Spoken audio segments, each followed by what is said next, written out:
सहनाववतु सहनौ भुनक्तु सह वीर्यं करवावहै तेजस्विनावधीतमस्तु मा विद्विषावहै। ओम शांति शांति शांति।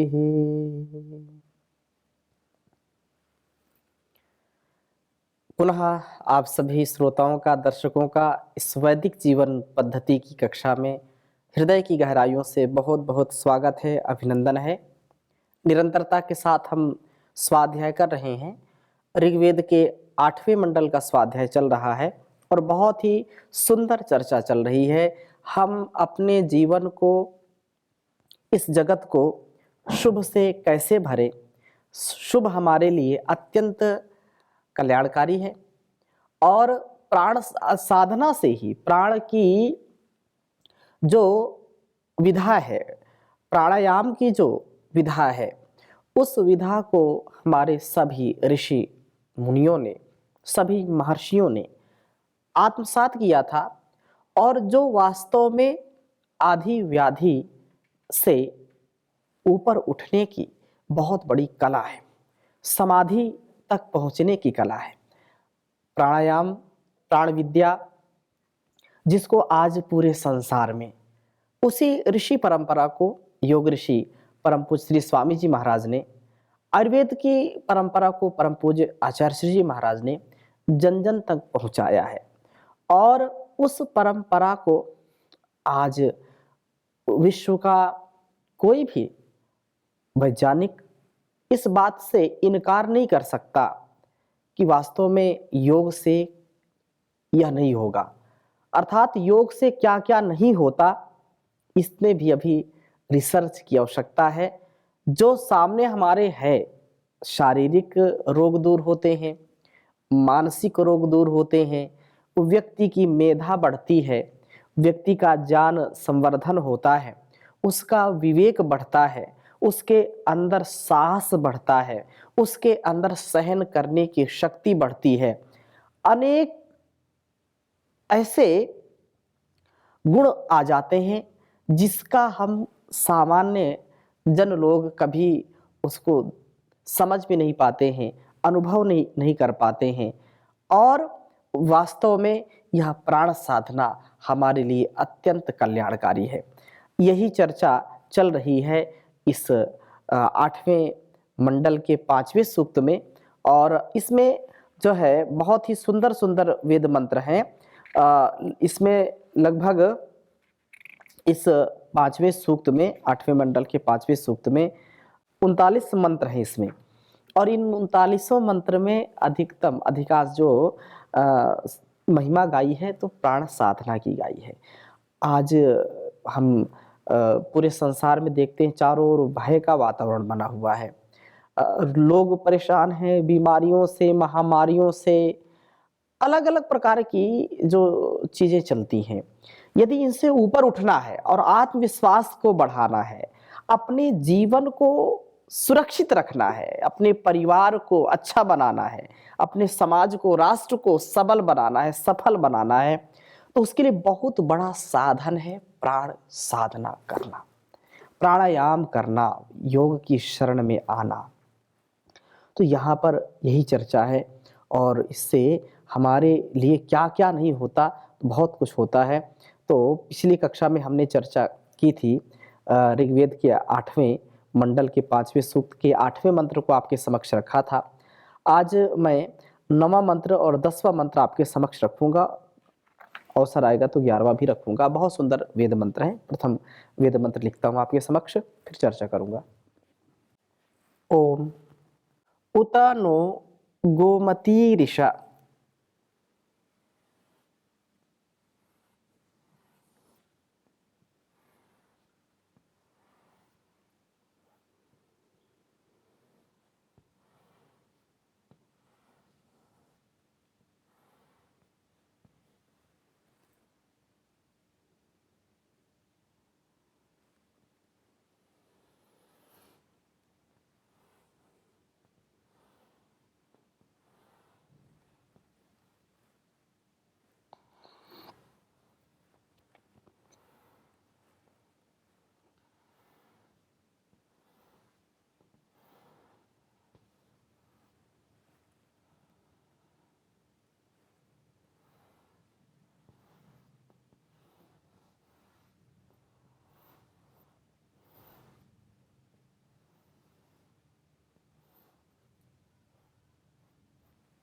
गोमतीर्ष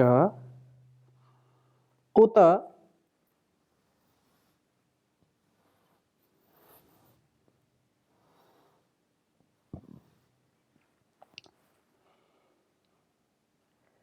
सातिरहर्विदा।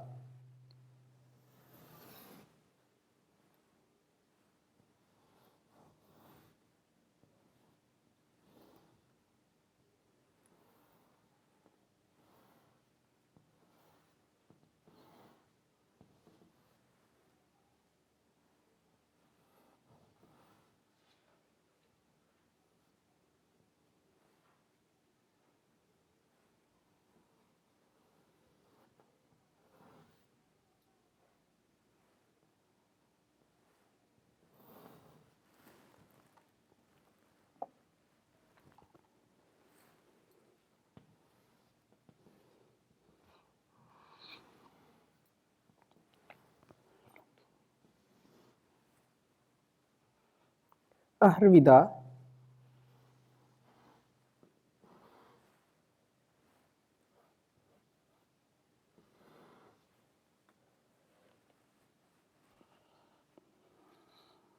विपथः सातये सितम्।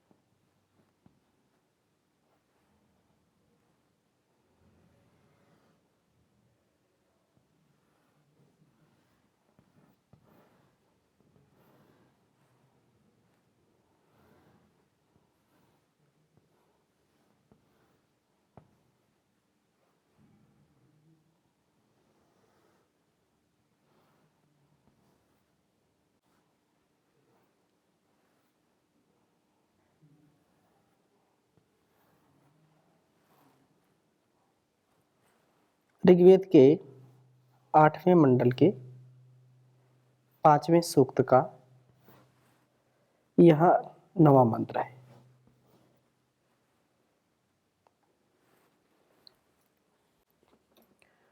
बहुत ही सुंदर वेद मंत्र है।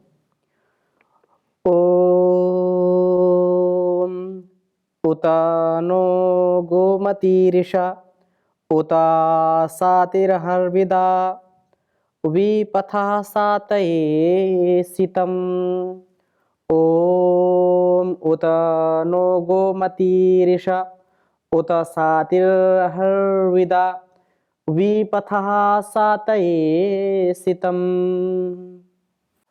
उत प्राण की महिमा चल रही है। प्राण अपान ये हमारे जीवन के आधार हैं और प्राण साधना से हमारे जीवन में कितना चमत्कार होता है, क्या क्या होता है, उसको सुनना, समझना, जानना, मानना और जीना।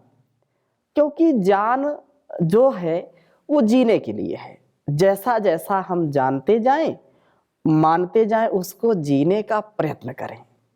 क्योंकि हम कितना भी किसी विषय में जानते हैं, लेकिन जब तक उसको आत्मसात नहीं करेंगे तब तक उसका लाभ नहीं मिलेगा। तो पहले हम जाने।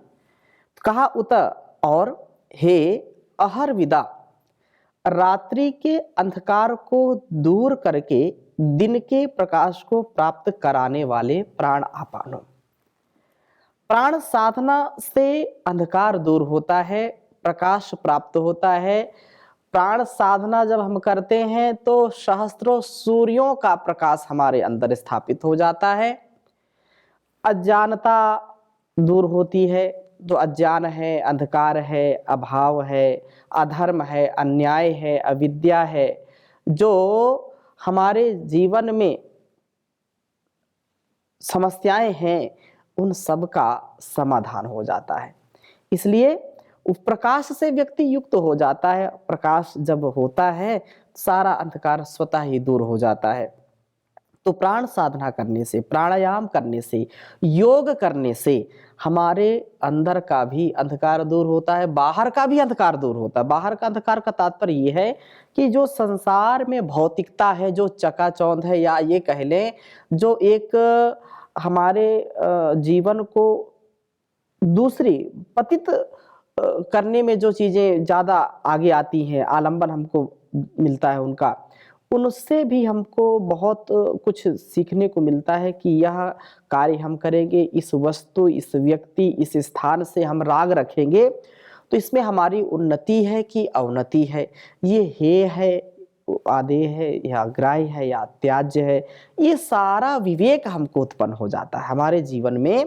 कौन सा व्यक्ति हमारे लिए कल्याणकारी है, कहाँ पर हमको बैठना चाहिए, कौन सा स्थान हमारे लिए कल्याणकारी है, कौन सी वस्तु हमारे लिए कल्याणकारी है, कौन सी वस्तु अकल्याणकारी है, व्यक्ति अकल्याणकारी है।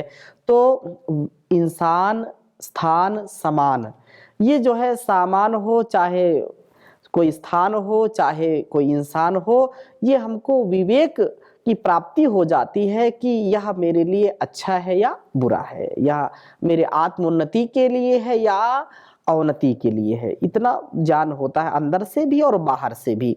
तो प्राण साधना से हमारे अंदर प्रकाश प्राप्त होता है।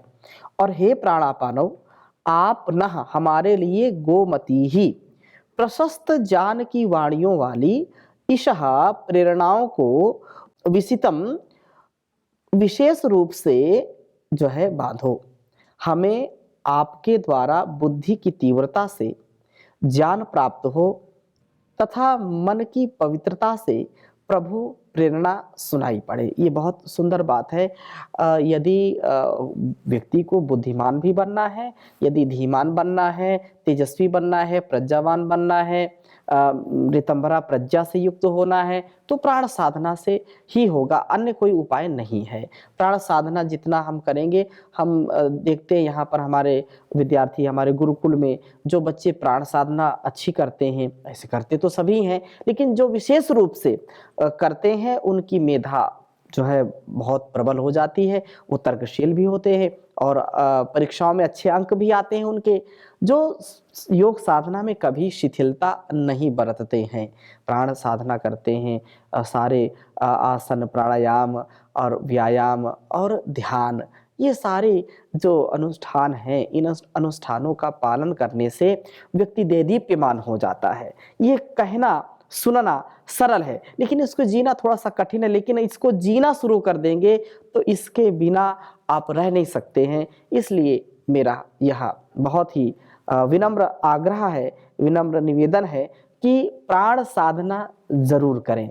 और आज की आपाधापी में, आज के भयावह वातावरण में यही एक संबल है और कोई पैथी काम आने वाली नहीं है।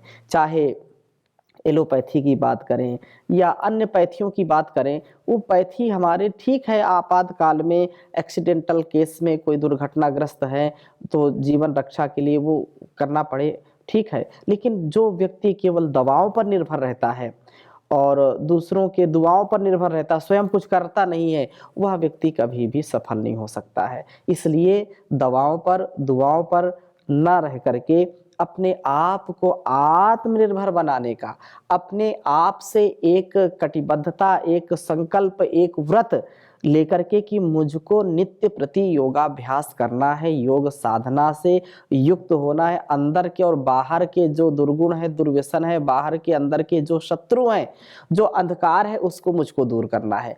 ऐसा भाव, ऐसा विचार, ऐसी जब चेतना हमारे अंदर जो है विकसित होगी और हम इसका अनुष्ठान करेंगे योग विद्या का, तो निसंदेह है हमारी सभी समस्याओं का समाधान होगा।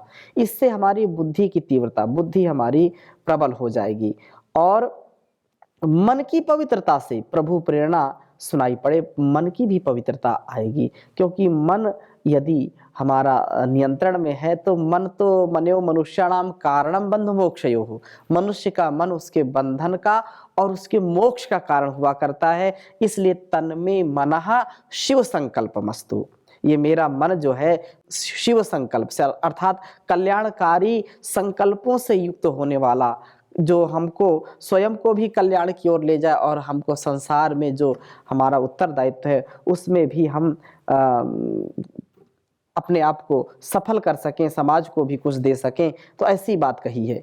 और उत हे प्राणापानो, आप साथी ही सब लाभों को हमारे साथ जोड़ो। यद भद्रम तन्न आसु, जितने भी कल्याणकारी व्यक्ति, वस्तु, स्थान या जो पदार्थ हमारे कल्याण के लिए, हमारे उत्थान के लिए हैं, उनसे हमको युक्त करो, उनसे हमको जोड़ो, हमको उनसे जोड़ो, ऐसी प्रार्थना कही है। सब प्राप्त करने के योग्य वस्तुओं को हम प्राप्त करें। तथा सातये, वेद मंत्र में कहा पथा सातये सितम, तो इन प्राप्तियों के लिए पथा मार्गों को विसितम, विशेष रूप से हमारे साथ नियमित करिए। इन मार्गों पर चलते हुए हम सब प्राप्तियों को सिद्ध करने वाले हों।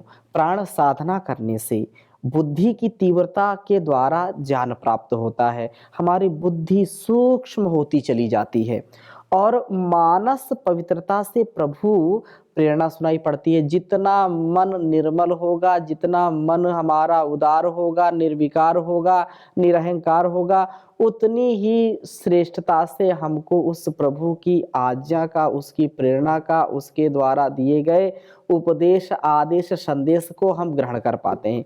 नहीं तो बार बार यह मन हमारा इधर उधर जाएगा और हमको पतित कर देगा। लेकिन जब हम सूक्ष्म बुद्धि से या एकाग्र बुद्धि से युक्त होंगे, मन की चंचलता दूर होगी, तो उस प्रभु की प्रेरणाएं हमको सुनाई पड़ेंगी। क्योंकि सबका आत्मा सत्य असत्य का जानने वाला है। सब यह आत्मा जानती है, क्योंकि उसकी प्रेरणाएं वह सदा देता रहता है। क्या सही है क्या गलत है उसका ज्ञान हमको देता है परमात्मा। तो विशेष रूप से हमको इसके साथ इस सुमार्ग से जोड़िए। अग्ने नय सुपथाराये अस्मान विश्वानि देव वयुनानि विद्वान योध्यस्मज्जुहराण मेनो भूष्ठान्तम ते नम उक्तिम विधेम। तो यह हमको श्रेष्ठतम बनाए। प्राण साधना से बुद्धि की तीव्रता के द्वारा ज्ञान प्राप्त हो, मानस पवित्रता से प्रभु प्रेरणा हमको सुनाई पड़े और मार्ग पर चलते हुए हम सब आवश्यक संपदाओं को प्राप्त करते हैं। हम जो कुछ भी संसार में हम प्राप्त करने के लिए आए हैं, कुछ खोने के लिए नहीं आए हैं। इतना बड़ा संसार बनाया है परमात्मा ने और हमको सब कुछ दिया है, बिना मांगे सब कुछ दिया है। तो हमको जब बिना मांगे सब कुछ दिया है, तो हमारा भी ये कर्तव्य है कि हम उस प्रभु का गुणगान करें और अपने जीवन को सुंदर बनाने का प्रयत्न करें। इसी प्रकार से यहाँ पर 10वें मंत्र में भी बहुत सुंदर बात कही है। ओम आनो गोमंतमश्विना सुवीरम सुरथम रयिम ओढ़म अश्वावातिरिषः। ये कहा कि हे प्राणापानो, हमारे लिए उस ऐश्वर्य को प्राप्त कराओ जो प्रशस्त इंद्रियों वाला है, उत्तम संतानों वाला है, तथा प्रशस्तम, जो प्रशस्त शरीर रथ वाला है। प्राण साधक धन को प्राप्त करता है, परंतु उसके जीवन में इस धन का घातक प्रभाव नहीं होता। यह धन उसे भोग विलास में फंसा करके उसकी इंद्रियों को जीर्ण करने वाला नहीं होता है। इस धन से उसकी संतानें कुत्सित प्रभावों से आक्रांत नहीं हो जाती हैं, उसका यह शरीर ठीक बना रहता है। हे प्राणापानो, आप हमें प्रशस्त कर्मेंद्रियों वाली प्रेरणाओं को प्राप्त कराओ। प्राण साधना से हमारी कर्मेंद्रियां उत्तम बने और प्रभु प्रेरणा के द्वारा उसके अनुसार हम चलने वाले हों। प्राण साधना से हमें वह धन प्राप्त कराओ प्रभु जो हमारी इंद्रियों को भी सबल बनाए। प्राण साधना से इंद्रियों का मल भी नष्ट हो जाता है, इंद्रियां हमारी बहुत सबल हो जाती हैं और संतानों व शरीर रथों पर उत्तम जो प्रभाव जिसका पड़ता हो, ऐसा प्रभाव हमारी जो कर्मेंद्रियां हैं वो भी उत्तम बनती हैं और प्रभु प्रेरणा के अनुसार चलती हैं।